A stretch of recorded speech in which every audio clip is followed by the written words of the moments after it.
ఓం శ్రీ మహాగణాధిపతయే నమః. ఓం శ్రీ గురుభ్యో నమః. ఓం శ్రీ మాత్రే నమః. ఇక్కడికి విచ్చేసిన ఆత్మీయ అతిథులందరికీ కూడా పేరు పేరున, ముఖ్యంగా మహిళా Darbar, Tehelka news channel, Telangana Telugu subject forum మరియు గాంధీ సాహితీ ఆధ్వర్యంలో మహిళా దినోత్సవం పురస్కరించుకొని నేటి మేటి మహిళ అనే చక్కటి శీర్షికతో మనం ఈరోజు ఇంతమంది ఎక్కడో వివిధ ప్రదేశాలలో ఉండేటువంటి మహిళా మనులందరూ కూడా ఇక్కడికి రావడం నిజంగా అభినందనీయం.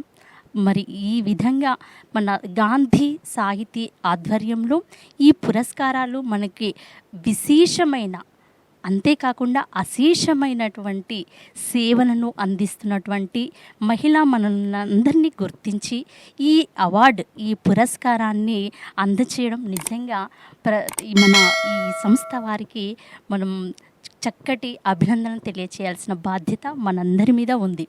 అది నిజమైనటువంటి ఒక ప్రత్యేకమైనటువంటి విషయం.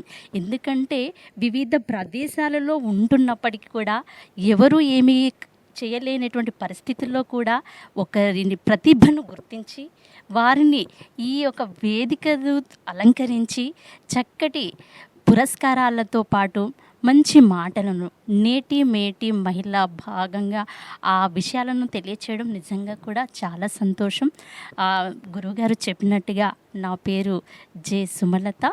నేను ఇక్కడ కుంపల్లిలో తెలుగు ఉపాధ్యాయునిగా పనిచేస్తున్నాను.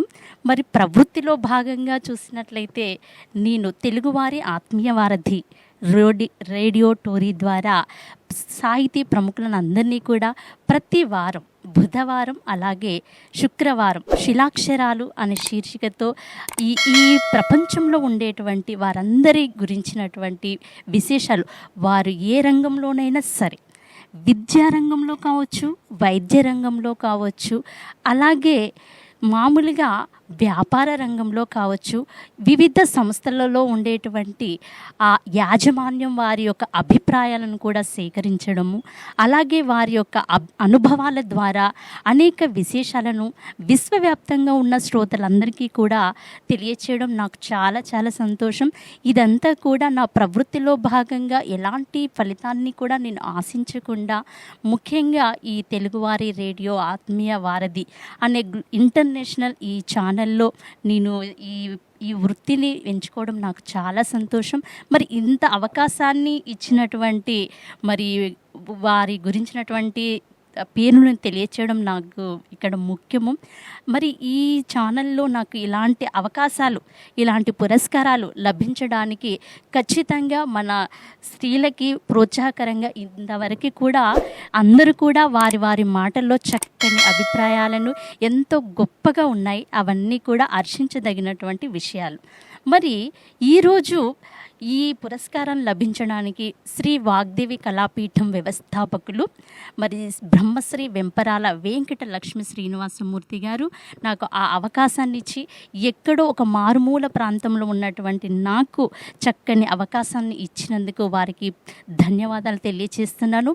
మరి ఈ శ్రీ వాగ్దేవి కళాపీఠంలో మనం ఏం చేస్తాం ఏంటి అని అంటే, అందులో కూడా అంతర్జాలంలో అంతర్జాతీయంగా వివిధ దేశాలలో ఉండేటువంటి పిల్లలు కావచ్చు, పెద్దలు కావచ్చు, వృద్ధులు కూడా కావచ్చు, మరి వారందరికీ కూడా అంతర్జాలంలోనే అయ్యో మేము ఈ పోటీలలో నేను అక్కడికి వెళ్ళి పాల్గొనలేనే అని బాధపడుతున్నటువంటి వాళ్ళందరికీ కూడా చక్కటి అవకాశము శ్రీ వాగ్దేవి కళాపీఠంలో అంతర్జాలంలో అనేక అనుభవజ్ఞుల చేత చక్కటి అభ్యసన ప్రక్రియలను ఎన్నో తెలియజేస్తున్నారు. అంటే ఇప్పుడు వివిధ దేశాల్లో ఉండే పిల్లలందరికీ కూడా తెలుగు మీద ఎలాంటి అభిప్రాయం మాట్లాడడానికి కూడా రాదు.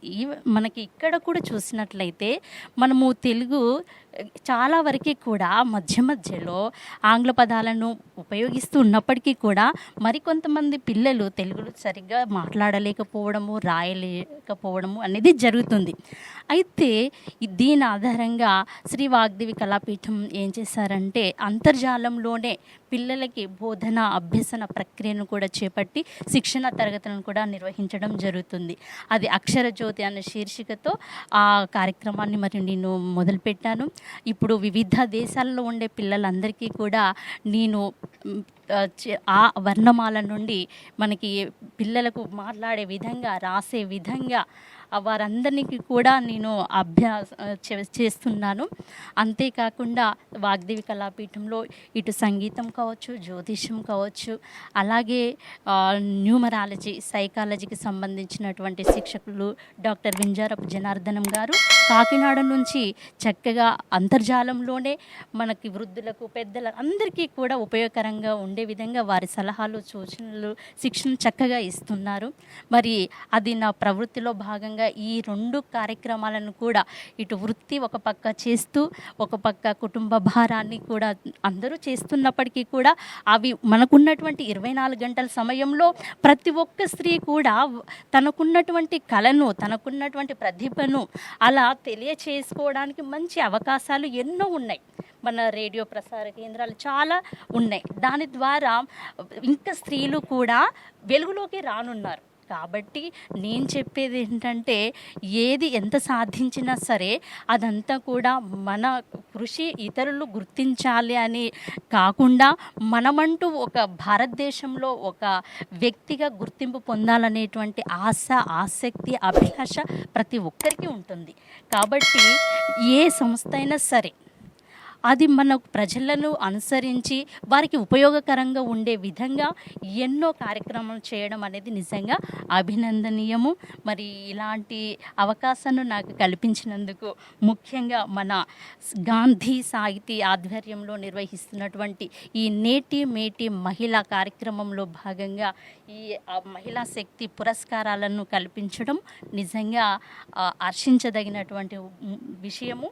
మరి దీనికి బసవరాజు గారు కావచ్చు, అలాగే ముఖ్యంగా మరి నా వెన్నంటే ఉంటూ కూడా గోపాల్జీ గారికి నాకు ఏదైనా సలహాలు కావాలన్నా, అభిప్రాయం ఏదైనా విషయం గురించి మాట్లాడన్నా సరే వారు తొందరగా చరవాణి ద్వారా చక్కటి అభిప్రాయాలను, సలహాలు ఇస్తున్నారు. వారికి ప్రత్యేక ధన్యవాదాలు తెలియజేస్తున్నాను. మరి ఇంకా ఇలాంటి కార్యక్రమాలు కూడా అందరం కలిసి చేయడానికి మేమంతా కూడా మీ వెనకాలే ఉంటాము. మీరు కూడా మాకు ప్రోత్సాహకరంగా ఈ విధంగా చేస్తున్నప్పటికీ మీకు ఎల్లవేళలా దేవుడు ఇంకా మరింత శక్తిని ఇవ్వాలని నేను ఆశిస్తూ ఈ యొక్క అవకాశాన్ని ఇచ్చినందుకు మీకు ప్రత్యేక ధన్యవాదాలు తెలియజేస్తున్నాను సార్. నమస్తే అండి.